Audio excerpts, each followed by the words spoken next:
I will begin this video by reading an extract from the New Testament in ancient Greek.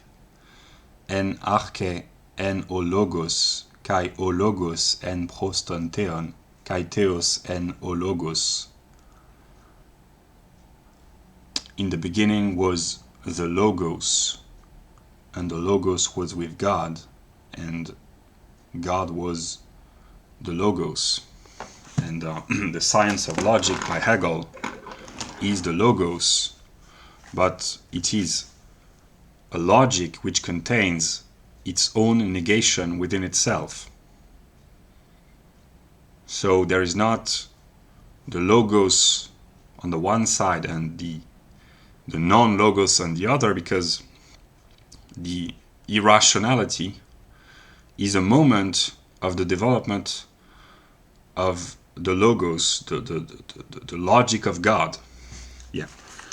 So I will put the link to my first video about the logic of being, and also the plan of the logic of essence, and I will comment by illustrating the logic of essence. And I could begin by saying that when we envision things, objects, the world, we think of objects in terms of determinations of being. Unconsciously we qualify, we quantify, and we measure object. And when we think about the essence of an object, we mean that which is really important, that which makes the object be what it is, in spite of the changes which can affect its being, but not its essential identity, one could speak. And identity is a determination of essence. So things are, they have a quality, a quantity, a measure, but they also have an essence. And when we think about the world without knowing much about philosophical speculative logic, we consider unconsciously that some aspects, some determinations of objects are essential to what constitutes the objects, and some are unessential or inessential. And an object can lose some determinations without losing its essence. That's how we unconsciously reason. And in the realm of essence, we are in the moment of the reflection, which is a dual relationship, a moment of mediation. And in the sphere of essence, most of the determinations are in a unity with their opposite.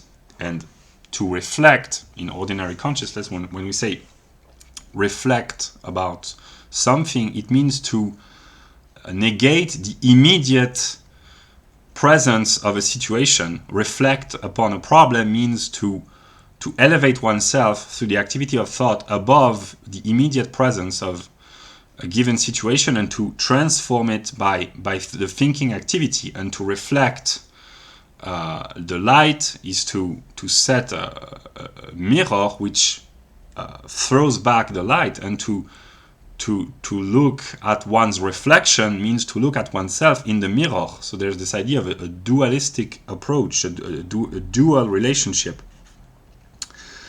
In the essentialities, or the determinations of the essence, we have the determinations of identity, difference, and contradiction, which includes the positive and the negative.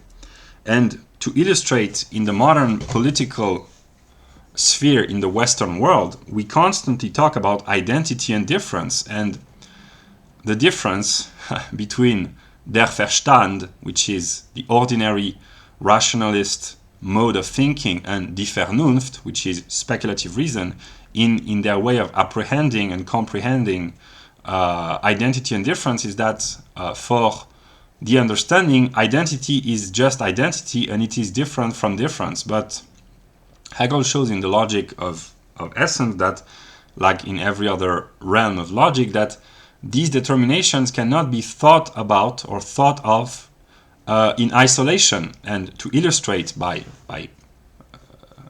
a real example from the modern political life, the left defends the idea of the identity of all humans, because they think that with the determinations of being, that human ethnicities are on a continuous spectrum and that there is only one human species. So they defend the identity of all humans, and in the name of identity, they want to stand for the right to difference, the right for each particular group, except whites, to defend their own particular identities and to differentiate themselves in ways of culture. And and the right in the West, they defend the identity of whites in the name of the difference between the various human groups, that which is called ethno-diffentialism. So they are, identity and difference are in a conceptual unity, and the truth is neither the left nor the right. These are just moments of the development of the logical process, but it is the identity of the left and the right, namely the identity of identity and difference, which is a formal definition of what Hegel calls the absolute. It is to be oneself outside of oneself, to be oneself in one's own difference from the self. Yeah. And a contradiction is a unity of opposite determinations, and Hegel says that the contradiction in the realm of thought, but also in the realm of nature and the realm of spirit, is that which moves the world. It is the attempt to solve a contradiction which forces the mind and the sphere of nature and man to move. And when I am hungry, I feel a lack within myself, I feel a negation of myself within me, and I have a contradiction within me. I am positive and I have this negative hunger within me, and it forces me to strive to find food and to, then we have the determination of the ground, which is the foundation in a way. And Hegel shows, I just illustrate briefly because I do not understand Hegel's logic perfectly yet, otherwise I would be the mind of God, I guess. That he shows that the consequences, what is derived from the ground, what is derived from the foundation of something, contain the determination of the ground in their fundamental determination precisely. An example is that in any country, the laws, the legislation which are voted and enacted, they are derivated from the fundamental set of law, which is the Constitution, and all particular laws are derived from the ground, which is the Constitution. And in morality, the fundamental ground of morality, in a Kantian sense, a moral man is a man whose every action in the moral sphere are derived from principles. So principle does not appear within the realm of Hegel's logic, but it's another name for the ground, so to speak.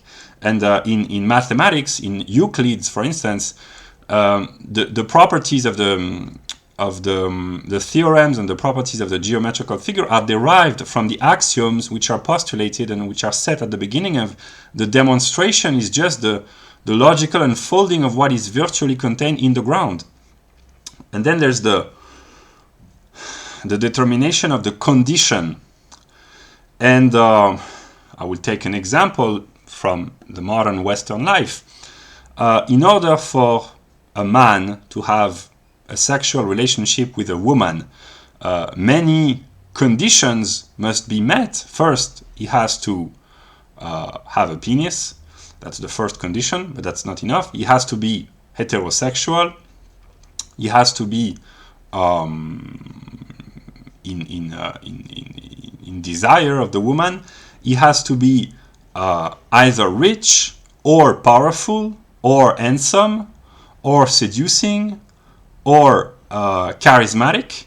And if all the conditions are met, if a man is heterosexual, if he wants to have sex with a woman, if he has a penis, if he is rich, powerful, handsome, charismatic, if all the conditions are are met, he will be able to have sex with any woman that he desires. And yeah, that's just an example. This is what in logic we call the difference between the required condition and the sufficient condition. In order to attain certain goals, some conditions are required. If you want to buy a beer in a bar, in a pub, you need to be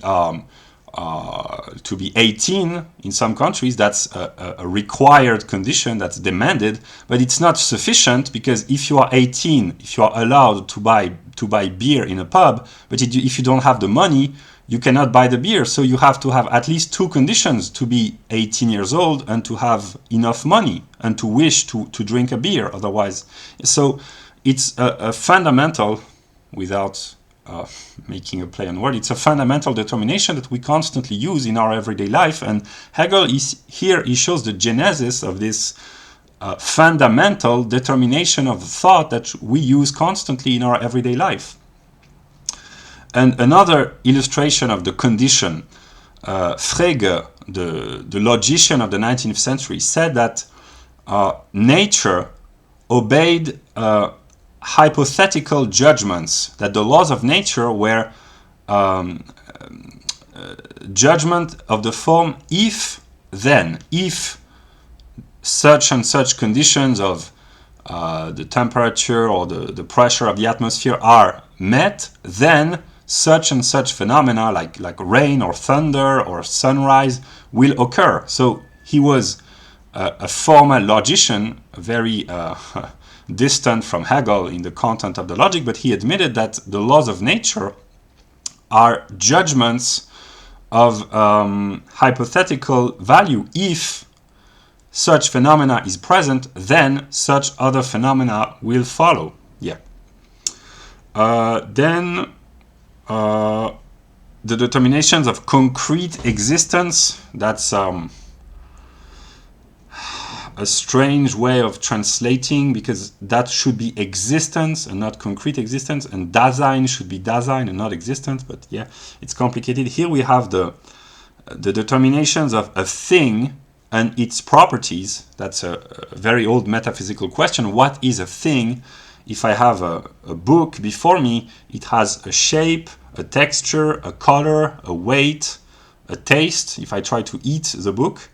But is there a thing which is called a book outside of all the properties of the book? Or does the book consists in the totality of its properties? Is there a thinghood, a thingness, outside of the totality of all the properties of the book? That's a metaphysical question and an ontological question. And Hegel says that the categories that we find in a sphere of essence are those who are mostly used in the sciences, the empirical sciences, the property of an object and its constitutive elements, the whole and the parts, the force and its extension and its expression. These are the kind of logical determinations that one finds in physics, most notably. And then we have the determination in the sphere of appearance of the law of appearance, and every scientifically minded person knows that the world which surrounds us is a world of ephemeral appearance, and that's behind, so to speak. But Hegel precisely shows that it's a mistake to think that there is a behind which does not appear. But we think of the idea that behind the world of phenomena there are a peaceful and rest, a realm of laws, the laws of physics or chemistry or biology, which are in a state of rest and that we cannot see, but we can only conceptualize by a thinking activity. And Hegel shows that the realm of laws, which is the world of the physicist, which thinks of the world in terms of a set of regular, fixed, determined laws with their constant numerical values, which manifest themselves in the form of phenomena. Hegel shows that it is in the essence of the law to manifest itself and to become phenomenal. And yeah. Then in the sphere of the essential relation, we have relations such as the whole and the parts. And here we are already on a step towards the idea of the substance, that an object, if one might speak, is a totality, is a whole which consists in all of its parts. And a substance, which is a later determination of the sphere of essence, is a totality which consists in all of its parts. And we are not yet there, but the idea of the Spinozian substance, which is the unity of the world, consists in the totality of all its modes. And the consciousness that God can have of himself is the consciousness of all the parts of God, which are the individual consciousnesses or the modes of this thinking substance. And the purpose of my videos and my channel is to help bring about a higher consciousness of the substance, and that to enlighten others so that they see themselves as reflections of God, of the one infinite substance. And another illustration of the relation between the whole and the parts, it will later become the universal and the particular. And in the realm of physics, physics is sometimes separated artificially, but for help of better intelligibility, into mechanics, thermodynamics, electromagnetism, optics, quantum physics, and relativity. And all the parts of physics, which are particularization of the universal topic of the study of the natural sciences, all these parts constitute the whole of physics. And physics is a totality, is a whole, which consists in all its various parts. And Hegel says that the truth is the whole, so the totality of the development of a process is the truth of the process. Yeah, and then there's the relationship between the force and its expression. Hegel shows that it is in the essence of a force to manifest itself, to exteriorize itself, to make itself present in the world. And the forces of physics is what we experience by being present in the world, by being impressed sensuously by the world. And then there's the relation of the inner and the outer. And in an example taken from Hegel partly is in a love relationship, a lover and his wife or mistress, if he says that I love you, but if he does not manifest his supposedly inner love for the woman, it's not real love. He must exteriorize, he must make the inner determination of feeling exterior in a set of behavior. He must care about the woman, and the inner love that a lover has for a woman is the totality of all the exteriorization. So we are in the development of the same process, and it's just to show that the logical categories are everywhere, and they enable us to think about the world. And once we master them conceptually, we can think correctly about the world. Then there's the realm of the absolute. That's where we find the attributes and the modes of the absolute. Here we are in the philosophy of Spinoza. Then in the sphere of actuality, we have categories or determinations such as contingency, actuality, which is Wirklichkeit, possibility and necessity. And here it's a reworking, shaping of Kant's table of categories in the Kritik der reinen Vernunft, the Critique of Pure Reason, where in the categories of modality, he puts existence, non-existence, possibility, impossibility, contingence, necessity. And here Hegel shows that he showed the truth about this category. He says that if something is only possible, it's impossible, and if it's really possible, it's not possible. It becomes effective. It becomes actual. So possibility becomes necessity for Hegel if it is really possible. So he shows that by thinking correctly about the concept or the concept of possibility or Wirklichkeit or impossibility, we can help ourselves to prevent ourselves from making mistakes by imagining impossible things and taking them to be possible. So yeah. Then in the sphere of absolute relation, we find the relation of substantiality, of causality, and here in the West, when people are seeking about the reason why Western civilization is in decline, they're seeking the causes. They see the effects of the decline of Western civilization, decline in economic power, in demographic numbers, etc., in cultural achievements maybe, and they see the effects and they seek to find the causes behind the effects. And this is a part and a moment in the process of seeking to understand. And that's a very old metaphysical trick, is that if you seek the cause of the cause of the cause of the cause, you stumble upon a cause which is not caused by anything else, which is a cause of itself.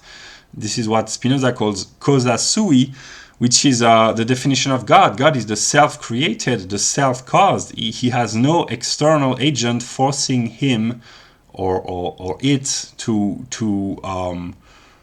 come into being and into existence. It is the self-caused agent of himself.